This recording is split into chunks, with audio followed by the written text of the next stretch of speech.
वैज्ञानिक तैयारी कर रहे हैं धरती के सबसे खतरनाक विलुप्त जानवरों को जिंदा करने की, जो आज से करोड़ों वर्ष पहले इस धरती से विलुप्त हो चुके थे। इन विलुप्त जानवरों से मिलने के लिए तैयार हो जाए। तो चलिए शुरू करते हैं आज के अध्याय। Number 6, arthropoda. हमारे दिमाग में बात बैठ चुकी है कि डायनासोर से बड़ा और खतरनाक जानवर इस धरती पर और कोई नहीं था। इस वीडियो में आप जो कीड़ा देख रहे हैं यह कोई मामूली कीड़ा नहीं है, बल्कि एक बेहद खतरनाक और विशाल आकार का दानव है। वैज्ञानिकों के अनुसार इस जीव की लंबाई करीब 8 फीट तक हुआ करती थी। यह एक शाकाहारी जीव था।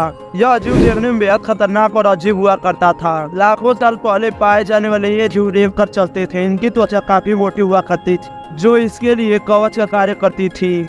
आर्थ्रोपोडा अपने सिर्फ एक ही टांग से किसी भी व्यक्ति को मौत के घाट उतार सकता था। Number 5, woolly mammoth. लाखों साल पहले इस धरती पर पाए जाने वाले जीवों गरीब जीवों में से एक वूली मैमथ भी था, जो कि आकार के मामले में काफी विशाल हुआ करता था। इसके शरीर पर घने बाल हुआ करते थे। यह जीव आज से लगभग 10,000 साल पहले इस धरती से विलुप्त हो चुका है, इसलिए आज के समय में बस इसे किस्से और कहानियों में ही याद किया जा सकता है। लेकिन जरा सोचिए क्या होगा अगर यह जानवर फिर से धरती पर लौट आए। यह बहुत ही चौंकाने वाली बात है, लेकिन इसमें कहीं न कहीं थोड़ी सी भी सच्चाई तो जरूर है। दरअसल वैज्ञानिकों ने इस दिशा में कार्य शुरू भी कर दिया है। जी हाँ, वैज्ञानिकों को आर्कटिक टुंड्रा में वूली मैमथ का एक अवशेष मिला है, जिससे वर्तमान में मौजूद इसके इकलौते प्रजाति हाथियों के साथ इसके डीएनए को यूज करके फिर से इस जानवर को जिंदा करने की कोशिश की जा रही है। हाथी की मदद से जन्मे इस जानवर का नाम मेमोफेंट रखा जाएगा। नंबर 4, दी ग्राउंड स्लॉथ। इस जीव को देखकर ऐसा लगता है मानो यह कोई बड़े आकार का भालू है, लेकिन हम आपको बताते हैं यह कोई भालू नहीं बल्कि इस जीव का नाम ग्राउंड स्लॉथ है, जो आज से लगभग 8,000 साल पहले इस धरती से विलुप्त हो चुका है। लेकिन इतने सालों के बाद भी वैज्ञानिकों को इसके बालों से डीएनए निकालने में सफलता मिल चुकी है। बताया जा रहा है कि इस जानवर के डीएनए की मदद से इसका क्लोन भी बनाया जा सकता है। आपको बता दें कि आज से जो पाए जाने वाले इस जानवर की साइज लगभग 3 मीटर तक होती थी। वहीं इसके वजन की बात की जाए तो इसका वजन लगभग 1000 किलोग्राम तक हो सकता है। यानी यह बात होता है यह जानवर आज की तुलना में बेहद अलग और अजीब हुआ करता था। Number 3, sabre tooth tiger.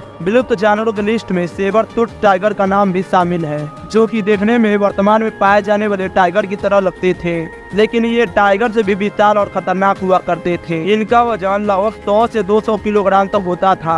वहीं सेबर टूथ टाइगर की लंबाई की बात की जाए तो ये लगभग 13 फीट लंबे हुआ करते थे। इसका ताकतवर शरीर इस बात का सबूत था कि ये बड़े से बड़े जानवरों को भी आसानी से काबू करने में महारथी थे। ये ऊंट और हाथी जैसे बड़े जानवरों को भी आसानी से काबू कर सकते थे। इतना ही नहीं, इसके पास टाइगर की तरह 2 दांत भी हुआ करते थे, लेकिन आज के टाइगर के मुकाबले इनके 2 दांत बाहर की ओर काफी ज्यादा निकले होते थे। इनके दांतों का साइज लगभग 1 फीट तक हुआ करता था और यही लुक इन्हें बेहद खतरनाक बनाता था। ये जानवर आज से लगभग 11,000 साल पहले इस धरती से विलुप्त हो चुके थे, लेकिन अब जाकर वैज्ञानिकों को इसके अस्थियों से डीएनए निकालने में कामयाबी मिल चुकी है, जिससे लेकर इसके रिक्रिएशन की भी खबरें आ रही हैं। हालांकि इसके बारे में कोई अभी तक पुख्ता सबूत नहीं मिले हैं। Number 2, Siberian unicorn. यह जानवर आज से लगभग 30,000 साल पहले इस धरती पर पाया जाता था।